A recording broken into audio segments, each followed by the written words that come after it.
Well, thank you for the coffee and sympathy, April, but I really do have to go. Hey, wait a minute. You just got here. Well, I have to go to work. Well, what about your... Well, the doctor said as long as I take it easy, I can sit behind a desk and type. Well, I'm really disappointed. I mean, I thought we could, I don't know, talk for a bit. Listen, are you free for dinner some night? I'm free every night of the week, except when I'm working, of course. Oh, yeah, I forgot. How long is Steve going to be out of town? About 3 months. Well, then let's make a date soon, okay?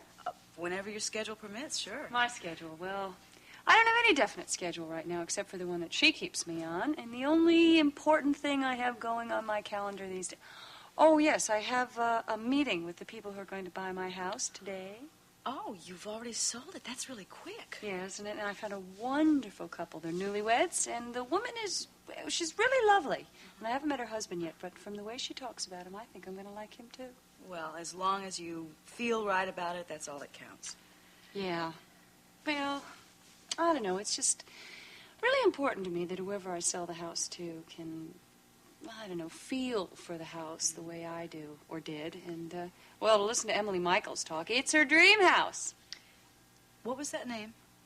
Michaels, Emily Michaels. Michaels. Does that sound familiar? Yeah, for some reason.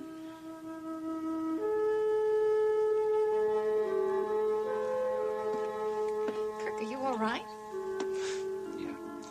Just getting myself psyched up for this. You poor thing. You know, I'm just starting to get used to it now. I know, you're right. It's going to look a lot better if I'm clean-shaven at the employment office. Well, here goes.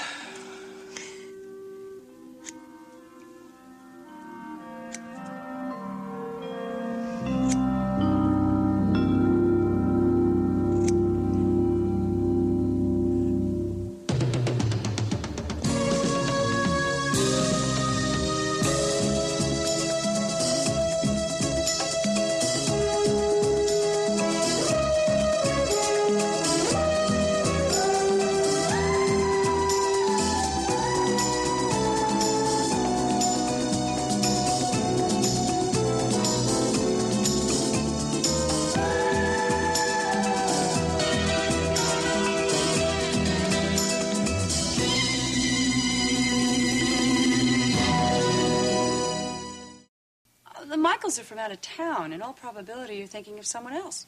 Yeah, I guess so. Well, if it's important, I'm sure it'll come to me. Meanwhile, I've got to go. Come on, why the rush? Because I have to go to work. The least you can do is stay for breakfast. No, I can't really, April. Thank you. Why? You one of those people? I know you're one of those no breakfast people. Well, listen to this. I refuse to let you out on the streets of Monticello to protect the law-abiding men, women, and children of this town on an empty stomach. You really do sound maternal, Mother Scott. And I have a very healthy appetite, and I don't like eating alone. Come on, what'll it be? Waffles? Ham and eggs? Make it a rain check. Now, I already have a date for breakfast. Oh. Yeah, with Calvin. Whenever he gets off duty and I'm coming on duty, we always No meet and compare problem. notes. You give him a call, you tell him to meet you here. I can cook for 3 as easily as I can cook for 2. Thank you, though, but see, it's becoming a tradition with us. He's probably already waiting for me at Joe's. I'll be sure to say hello. Oh, I will. Okay, you win. Michaels. That name keeps buzzing around in my head. Oh, well, don't let it. I mean, it'll drive you crazy all day. By any chance, is Emily Michaels' husband's name Kirk? Yes, as a matter of fact, it is. How'd you know that? I think I might have met her one time. Oh, listen, that's my phone. The elevator should be here any minute. Yeah, go ahead, answer it. Oh, there you go. Listen, I'll talk to you soon. Take care of yourself, Yeah. okay? Okay, bye. Bye. Hello. Good morning, Mommy. Oh, hi. Listen, what are you doing home? I thought you'd be on your way to Palace Park by now. Well, we will be as soon as Becky gets here. I just wanted to call and see how you're doing. Well, I'm just fine. Deborah was here for a little bit. She just left, kept me company. Oh, good. Listen, I'm glad you called because I have something to tell you. I want you and Miles to have the best vacation you have ever had, enjoy yourself more, and I don't want you to come back to Monticello until you two are just so relaxed and so tan that you will make me so jealous. Whatever you say. Oh, listen, I have some other information that might be interesting. When you come back to Monticello, you will no longer, well, maybe no longer be the workhorse at WMON. You planning to fire me? Something even better.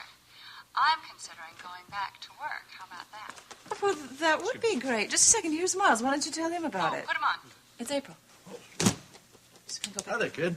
You're going back to work. Congratulations. Well, I'm thinking about it, but not so fast. I still have to find someone who's super trustworthy to take care of my absolutely perfect daughter. Oh, Mrs. Goodman might have a few good suggestions. Oh, good. If she has any names, tell her to give me a call and I'll set up a few interviews. Will do. Listen, now, if you need anything while we're gone, I mean anything at all, give us a call, right? We're only 2 hours away. Miles, you know this is getting boring. You know that, huh? The only thing I want you and Nicole to think about for the next couple of days is each other. You got that? All right. We'll see you when we get back. Have a wonderful time. Thanks. Bye-bye. Now, this is the last of the luggage. I can start loading the car. Lord, I hope I haven't forgotten anything. Forgotten anything? We got so many bags here, the neighbors are going to think we're moving. Listen, can you handle this? Yeah. I can't wait to get there. It's going to be a nice change of pace for us, isn't it? Yeah. You get it? 4 nights and 5 days with no patients and no newscasts. Only decisions we're going to have to make are what court will we play tennis in? What restaurants will we dine in? Hey, you know, I was thinking of having a few of our meals delivered up to our room. Yes, Mr. Porter. I know you've got someone waiting for the room. Right. 2 nights at $15 a night. I owe you $30. I'll be right over to pay up. $30.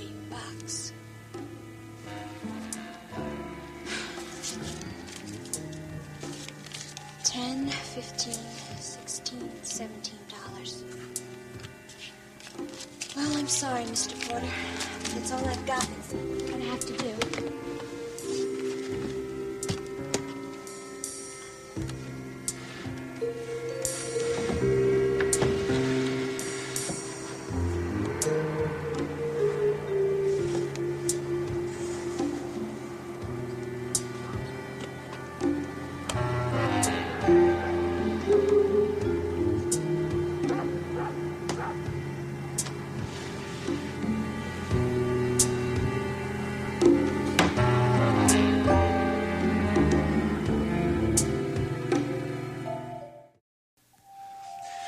Let's get out of here. This is a terrible idea. Look, you were the one who thought an employment agency was the only idea. I know, but I thought it would be easier just to dump it into somebody else's lap. Well, that's just what we're going to do. Now, come on, sit down. Everything is going to be just fine. You are the eternal optimist. I didn't used to be before you came along. I wish I could have phoned this interview in. Oh, stop worrying. You're going to make a wonderful impression. You know, you're very handsome without that beard. Yeah? You know, after I shaved, I didn't recognize myself. You can barely see the scars now. I think they're going to disappear completely. Now, don't worry. You just go in there and see that man, and you tell him that you are bright and intelligent and you can do anything at all. That's just what I'll do.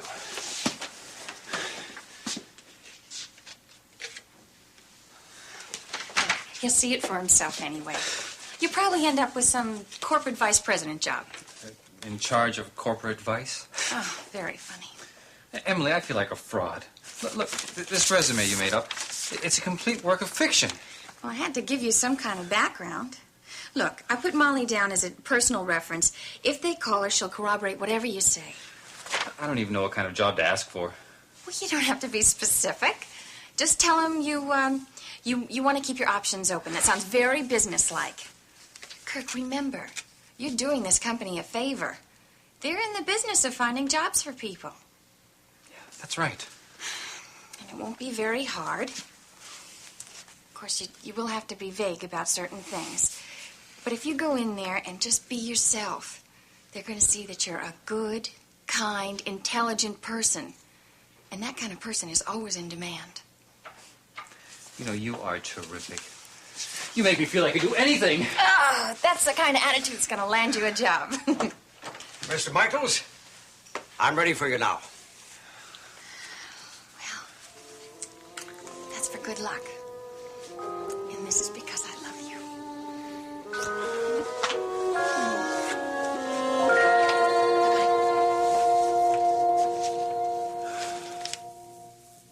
Sorry to keep you waiting so long, Michaels. Have a seat. Thank you. So, you're looking for a job. Well, you certainly came to the right place. I certainly hope so. Tell me a little bit about yourself. Well, actually, there's not much to tell. My wife and I were relocating from Evansville, and I need a job. Uh-huh. What type of position are you looking for? What's your starting salary? Well, actually, I'm pretty flexible in that area. Uh-huh. All right. Well, let me take a quick look at your resume there, and we'll see what we can do. What type of general office work did you do for this? Galt Enterprises. It was just that, general office work. Uh-huh. Typing, filing, administrative assistant work, what? Yes, it was whatever they asked me to do. Can you operate office machinery, duplicating machines, postage meters, that sort of thing? Well, I'm sure that I could master any procedure that I had to. That's not what I asked. I'm sorry. It's just that I need a job pretty badly, and I don't feel I'm in any position to be choosy about it. If I were to call this Galt Enterprises, what would they tell me about you? Well, I'm afraid you can't do that. Why not? Would they say something that I wouldn't be too happy to hear? Well, no. It's just that they've gone out of business recently. Oh, I see. And your only professional reference is not verifiable. No, I'm afraid it's not. Mr. Michaels, finding work for the most qualified of people is no mean task these days. Finding you employment might be next to impossible. But your ad said that you had jobs, hundreds of them, all kinds. Yes, for people with trained skills and trades. But I'm a good, hard worker. All I really need is a chance just to prove myself. Doing what? Mr. Michaels, you seem to be quite sincere. But before I can recommend to one of my clients that they hired you, I've got to know more about your experience, as well as your personal background. But that doesn't matter. Look, I said I'd take anything. Having worked for some defunct company 200 miles from here, was never in the military, then in some high school out in the boondocks, I mean, this is simply not sufficient. I'm sorry, that's all there is. Michaels, were you ever in prison? Why do you ask that? Experience, Mr. Michaels, experience. Sometimes people with criminal records try to hide their past. And they come in here with skimpy resumes such as yours. No offense, I hope. Mr. Finchley, I think I have to be honest with you. Oh, better late than never. I've been ill recently. You, got any hospital records? No, I was treated by a private physician. Was your illness, physical or mental? I was in an accident. It affected my memory. I can't seem to bring up much of my past. I see. But it hasn't affected my intelligence or my willingness to work. Please, Mr. Finchley, I just want a job. Get me a job, please, and you're not going to be sorry. I promise you that. Well, I'll make a few phone calls and we'll see what we can do. Can you give me an idea of what kind of job you had in mind? Oh, I don't think there'd be very much point discussing that now. And as a matter of fact, if you'll excuse me, I do have another appointment.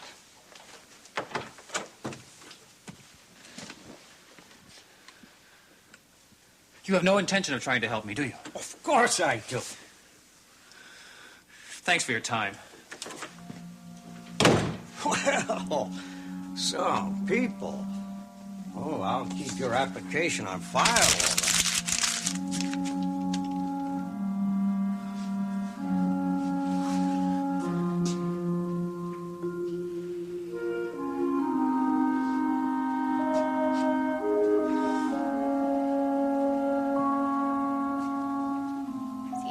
Since Kirk was in the accident, he's been really reticent around strangers, so I know this interview is really difficult for him. I think it's all going to be all right. It was his idea to go to that employment agency while you and I were looking over these papers. Well, that's all the more reason for you not to be concerned. Look, if he went to the employment agency on his own, is self-initiated, that probably means that he's got a lot more self-confidence than you are willing to give him credit for. I hope you're right. If Kirk were able to get a job today, especially on his own, I know that it would give his ego a real boost. Boy, let's see. A new home and a new job all in the same week. You can't ask for anything more than that. It really would be a run of good luck, wouldn't it? Listen, how you doing with the house? You getting all settled in? We've only been there a couple of days, but Kirk and I have grown even closer in that short time than we've ever been before. Although I feel kind of guilty living in a house that I haven't officially bought yet. That's all right. That will be taken care of soon enough. In the meanwhile, I see no reason why you can't be my house sitter. Well, the check for my father's life insurance policy should be coming in any day now. And as soon as it does, I'm going to sign it right over to you. Whenever, okay? By the way, I saw an acquaintance of yours this morning. Of mine? I think that's impossible. You're the only person in Monticello I know. Are you sure? Her name is Deborah Saxon. No, I don't think so. Well, and I thought all police detectives had wonderful memories. A police detective? And you know this woman? Yeah, she's a very good friend of mine. She also said she knows you.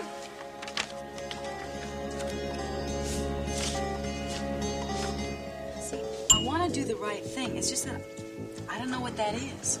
Well, if you ask me, the right thing is just to mind your own business. Would you pass me the butter? But this could be the same woman. In fact, I know she's the same woman. Personally, I just don't see where the problem is. April is selling her house to Emily Michaels. The same house that she's so concerned about getting the right people to take over. Okay, well, if April's satisfied with them, why do you want to interfere, huh? Because April doesn't know that Emily Michaels came to see me asking about Kirk Michaels. The guy has a police record. Look, you told me that there hadn't been any warrants put out on this guy for, 9 years? He's probably walking the straight and narrow. I also didn't like the way she conducted her little investigation. She didn't even give me the right name. She told me her name was Emily Mitchell. She said that she was asking about this old friend of hers named Kirk Michaels, and she's married to the guy. Look, Michaels probably told his old lady he had a past, but he really didn't talk about it much. She got curious and decided to check up on him. It's no big thing. April thinks she's selling her house to this couple that everybody in America would love to have as next-door neighbors, but I don't think that's the case. Red, being secretive is not against the law. My problem is, do I keep what I know a secret from April? Look, I know Rebecca's late, but staring out the window's not going to make her get here any quicker. Just don't want to miss one more minute of this vacation than's necessary. I will be leaving Monticello behind us sooner than you know. All of Monticello? What's that supposed to mean? Well, I don't know. I just sort of can see us on the interstate, and I'm going to look in the rearview mirror, and I'm going to see my newfound friend in a taxi coming behind us going, follow that car, follow that car. Hey, don't go getting paranoid on me, will you? Oh, I know. I just can't get her out of my mind. I still say it's just some young fan who's so much in awe of you, she's afraid to come up and ask for an autograph. Maybe. If that isn't it, then it's just coincidence. I wish you would forget about it. Oh, I should.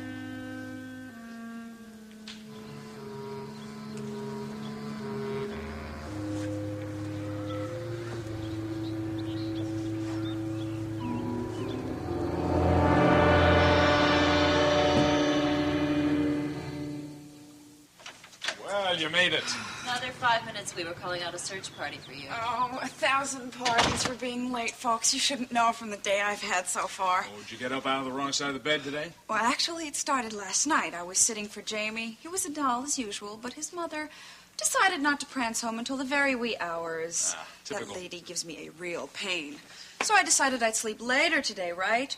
Wrong. First thing, phone rang bright and early. Yes, Well, you and Adam can take your nap at the same time this afternoon, then. Yes, well then, on my way over here, I ran into such traffic.